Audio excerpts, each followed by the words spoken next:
स्वप्ननगरीतील स्वप्नांचा हा नवा प्रवास आता सुरू झाला आहे। पण या संदर्भातच अधिक बोलणार आहोत, कारण नव्या पिढीचा नवा प्रवास या निमित्तानंच आता या पर्वाला सगळी सुरुवात झाली आहे। आपल्यासोबत मराठीतली आघाडीची तारका मनवा नाईक आहे। खरं तर तरुणाईची प्रतिनिधी, मुंबईची प्रतिनिधी आणि युवा वर्गाची प्रतिनिधी, नव्या आकांक्षाची प्रतिनिधी म्हणूनही आपण मनवाची ओळख करून देऊ शकतो। मनवा, स्वागत झी 24 तास मध्ये।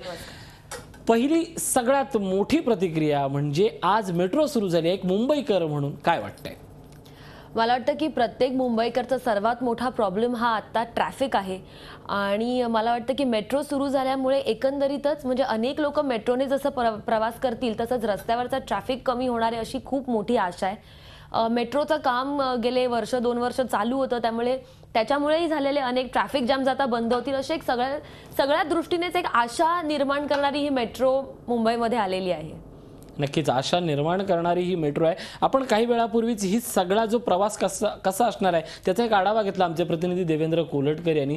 जबरदस्त शिस्त या निमित्तानं मुंबईला लावून घ्यावीच लागणार आहे। मग ते बाहेर लोंबकळणं असेल किंवा तिकीट काढून प्रवास करणं असेल, सिक्युरिटी रिझन असेल, या निमित्तानं रेल्वेलाही खूप काही शिकण्यासारखं आहे की ठरवलं तर काय काय बदलू शकतं या प्रवासानं दाखवलं। या नव्या बदलाला मुंबईकर कसा सामोरा जाईल वाटतं? मला सर्वात आधी असं म्हणायचं की आपण जर अशा प्रकारच्या मेट्रोज US मध्ये, न्यूयॉर्कमध्ये आहेत, लंडनमध्ये आहेत आणि मेट्रोने प्रवास करणारा हा प्रत्येक माणूस आहे, मग तो उच्च असो, श्रीमंत असो, त्याच्याकडे 4-4 गाड्या असो, तरीही ही सगळी मंडळी त्यांच्याकडे मेट्रोने प्रवास करतात। त्यामुळे कुठेतरी सगळ्यांना एकत्र आणणारी ही मेट्रो आहे असं मला वाटतं, सगळ्या स्तरातल्या लोकांना। ते झाल्यानंतर असं मला वाटतं की मेट्रो म्हटल्यावरती दरवाजे बंद होणार, AC आहेत, प्रचंड सिक्युरिटी आहे। ही मुंबईचं जे वाढतं पॉप्युलेशन आहे, हे पॉप्युलेशन हे सगळं कसं काय हँडल करणार आहे किंवा मेट्रोवाल्यांकडनं हे कसं हँडल केलं जाणार आहे असा मला खूप प्रश्न आहे, कारण धक्काबुक्की खूप वेळा होते। पण ह्या निमित्ताने आपल्यामध्ये एक मेट्रोचं कल्चर, नुसतंच मेट्रो येणं नाही, टेक्नॉलॉजी येणार नाही, तर त्याचा विचार, त्याचं कल्चर येणं गरजेचं आहे।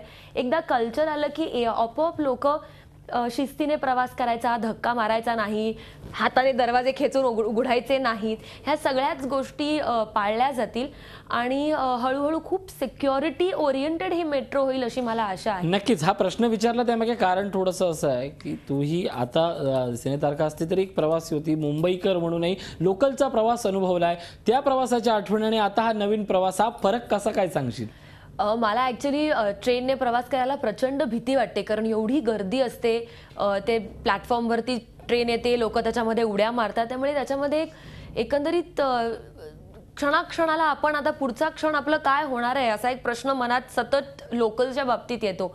पण मेट्रोमुळे एवढी शिस्त आहे तर मला वाटतं सिक्युरिटी मी म्हटलं तसं वाढलेली आहे, सेफ्टी वाढलेली आहे आणि वरून एक मुंबईचं दर्शन ही एक वेगळीच मजा असेल।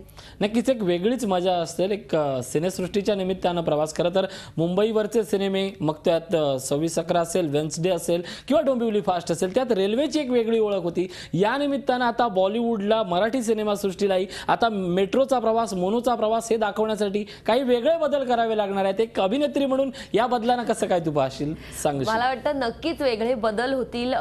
दरवाजे आपोआप ऑटोमॅटिकली बंद झाल्यानंतर काय गोष्टी होतात किंवा काय मिस्ट्री होईल अशा प्रकारचं रेप्रेझेंटेशन आता ट्रेन्स कडून, मोनो मेट्रो कडून होईल।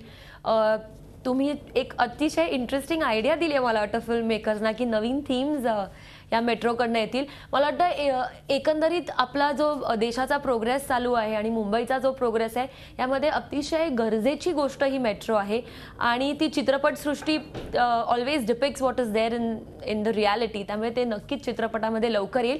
फक्त त्याच्यासाठी शूटिंगसाठी कशी मेट्रो अवेलेबल होईल याचा माझ्या मनात विचार आहे। झी 24 तास रहा एक पाऊल पुढे।